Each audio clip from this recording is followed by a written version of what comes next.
Welcome to another Coffee with the Candidates. We have Charlie Gross with us here today. Thank you for joining us. You're welcome. Thank you for having me.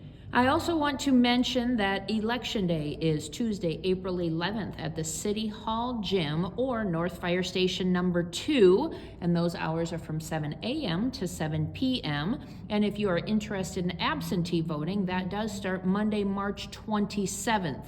That is only in the Yankton City Hall Gym from the hours of 8 a.m. to 5 p.m. Well, let's go ahead and get the interview started, Charlie. Well, why don't you introduce yourself and tell the viewing audience a little bit about yourself? Okay, will do. I'm almost a lifelong resident. After my wife and I got married in the early 70s, we left town for a while, came back in the early 90s, and have been here ever since. I had attended city commission meetings in West Burlington, Iowa for 7 years, and when I got back to Yankton, I just started going to Yankton city commission meetings. One of my bosses had said, if you want to know what's going on in a community, go to a city commission meeting, and so that's what I started doing in West Burlington.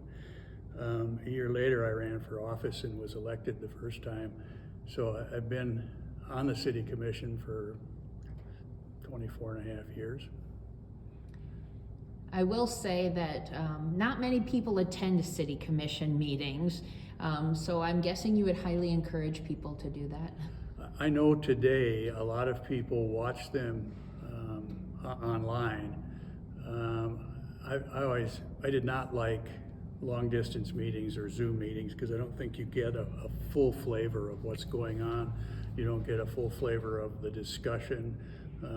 It's very hard to read people's faces and emotions over a Zoom meeting. I've always told the college or the university that if I had to go back to Zoom classes, yeah, I'd be done. I would be retired. It does make it hard to do things through technology like that, but that was one of the benefits, quite honestly, of COVID, where the city commission was able to still host their meetings via Zoom safely. Correct, and you know, the same thing would be true of our classes. It's interesting in talking to students, a number of them thrived with long distance learning, and others hated it, and so you would put me in the class that I did not like Zoom meetings, but we got through it. So what skills or experiences do you have that set you apart from the other candidates? Experience. First of all, I spent 35 years in banking and finance, and I think that background prepared me for work on city budgets and other issues that the city faces, like the capital budget, for example. That, and when I got to Yankton, I had 4 years of experience down in Council Bluffs where they had a change of government, and so they elected a brand new city commission, and they went with the strong mayor form of government, and so the commission had to work with the mayor because it was the mayor's agenda, not the commission's agenda, which was a very different experience than that which I've had in Yankton, where it's a commission agenda executed by a city manager. So why don't you talk a little bit about what you currently do for your career? Because you were mentioning students earlier, and maybe not everyone knows with your position up at Mount Marty University. Yeah, no, in 2010, the dean, I'd been working part-time at the college as an adjunct, and in 2010, the dean at that time approached me and said, why don't you come to work full-time at the college, which it was at that time, and I said, I'm ready for a change, and so I left banking at that time and went to Mount Marty. It's been a great experience. I really enjoy classroom. I enjoy interacting with students who have a lot to learn. They do have a lot to learn, but someone needs to mentor them through that. And you've done a great job from a lot of the students who I've talked to. Yeah, it's been fun, and you know, to me, what they are not paying attention to right now is the real world. What's going on in the real world?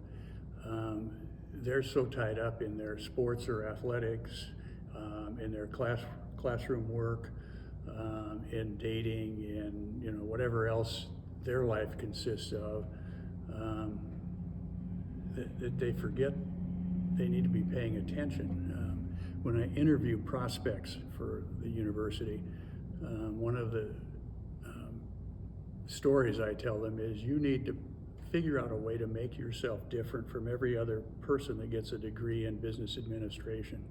I will talk about all the other schools that produce business administration degrees. Why should I hire you instead of one of these other young people? And so I try to point them in a direction, and I use as examples. We had a young man that did graphic arts and business administration and went into marketing and did very well for himself. Another one who did psychology and business administration and ended up in human resource management, or at least that's where he was headed. And so, again, different combinations of backgrounds that you can put together that will make you stand out when it's time for someone to hire you. And I guess essentially that's what you're doing here today with us, is trying to showcase your skills that help you stand out to the voters of Yankton. Well, in my case, the standout is the experience that I've had, the encouragement I've had since I announced that I was going to run. I really did think that at one point I would actually retire. My younger daughter loves to tell her friends that I retired at 43 and my dad's still working, but anyway, I think I still have something to offer.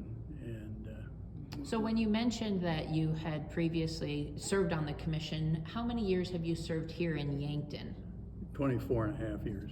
And there was at one point I had a boss that said, "You've done that long enough," and so I took a 2-year break, and then I changed jobs so I could get back on the commission.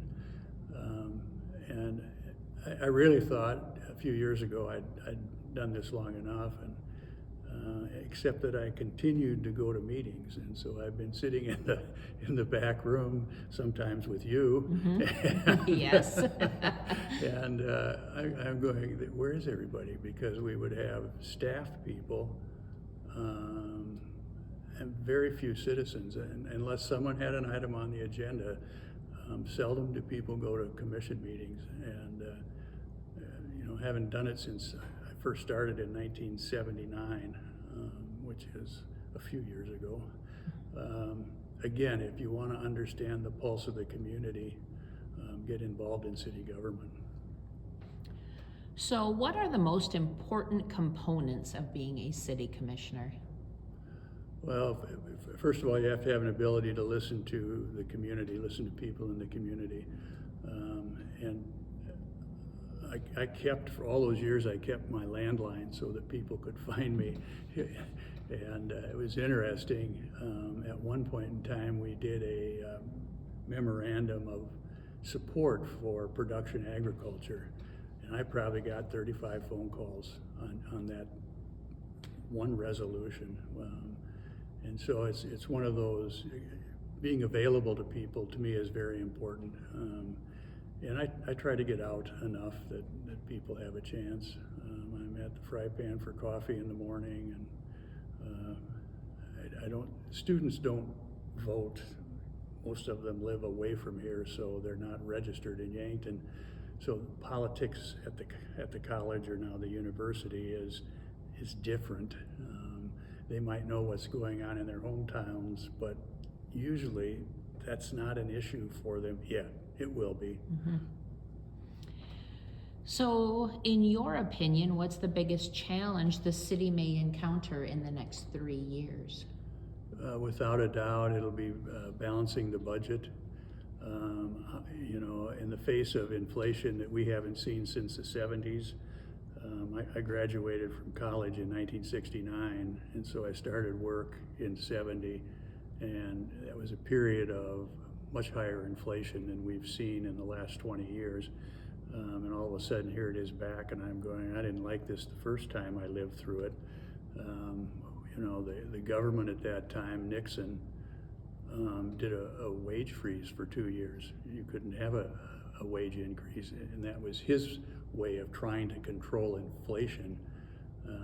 And I didn't think it worked at all. In fact, if you wanted a wage increase, you had to change jobs.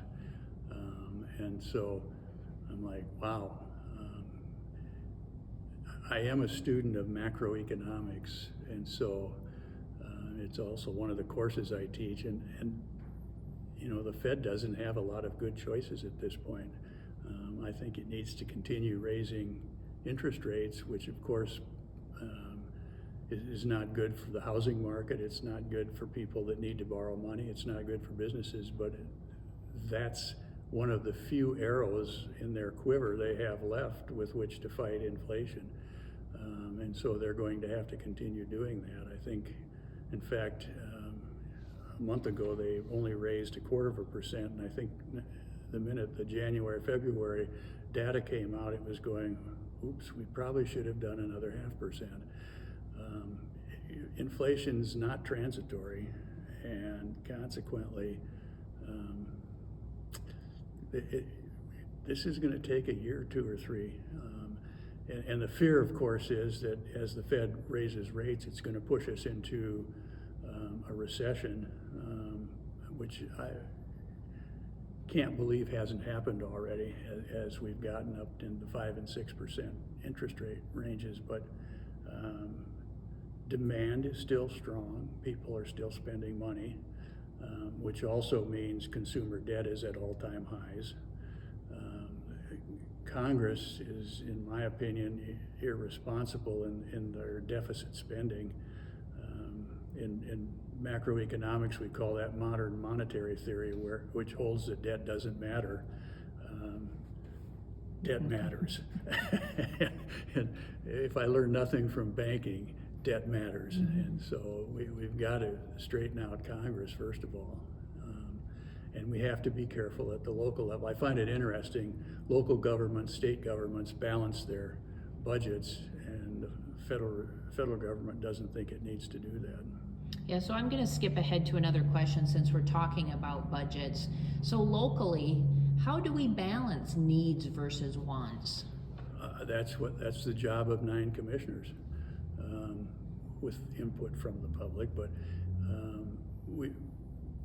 I think to this point we've done a really good job of balancing budgets. But what we're finding now is we have a lot of things we'd like to do. I'm not sure we're going to be able to afford to do them. If we do enter into a recession in the next 6 months, then we will see a drop in city revenues, and we haven't yet. Revenues have been up, which is a good thing, but at some point during a recession they will fall, and that's when the commission's going to have to really work hard to keep things, to keep focused on what do we really need. Yeah, because the cost of doing business for the city is expensive. The supplies that you have to purchase, those costs are going up. Fuel prices, price of new equipment. Yeah, there's so many things that the city is required to have to run itself. Well, and the price of chemicals, for example, goes up, and you didn't see that coming. The price of concrete goes up. Any major projects that we have, and of course we have the wastewater treatment plant projects coming at us very quickly. That's going to be a challenge to stay within those budgets. So what are your 3 favorite things about Yankton? Number 1 would have to be the people. I recently went on the board of the contact center, and I've been down there a number of times working on budgetary issues, and amazed at the people that come in with sacks or plastic bags full of groceries. And when the staff will say, okay, so who do we give credit for this? Oh, you don't need to know. People are just so generous in Yankton. In the past, I've seen it whenever you had a fire or somebody was homeless for a while, people would contribute to get them settled in someplace new. It's just, and they're not afraid to talk to people. So if you do as a commissioner, you do something wrong, you're going to hear about it. But no, the people of Yankton are very open and generous. I love the river, the lake, and the school system would be the other. Well, let's talk a little bit about the school system then. I'm sure you're talking about more than just the university. The school system, I think, throughout all of Yankton, whether it's public or private, really helps provide a good foundation for our kids. You want to expand upon that a little bit more? Yeah, no, when we moved back to Yankton, one daughter was in the 7th grade and the other was in the 4th grade. My 4th grade daughter told me at high school graduation that I ruined her life by moving back to Yankton. But, they both fell into classes that were challenging. My daughter in the 7th grade, first week of school, took a test for the math counts competition and was selected for that team. And someone in the class said, "Who's Christy Gross?" But no, the first class education in the Yankton school systems, both public and parochial. I think you still have at Mount Marty University a number of teachers who think we can't challenge the kids enough. Now, I'm sure the kids think we do, but it's to me so important. A good education, it's the basis for so much else that's going to happen in your life. I'm having a debate with a student right now that said, I don't really need a college education. I can handle life with, and I'm going, oh, you'd be surprised the things, and it's a liberal arts education. I get really miffed when I see articles in journals that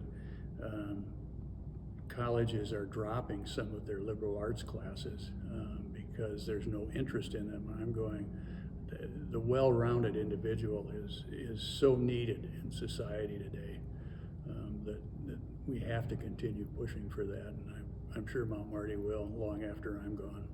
Yeah, I will say, as we look to recruit new families to move to Yankton, the education system is something that is a huge recruiting tool because Yankton does do things a little bit different with free preschool and other opportunities which set us apart from other communities.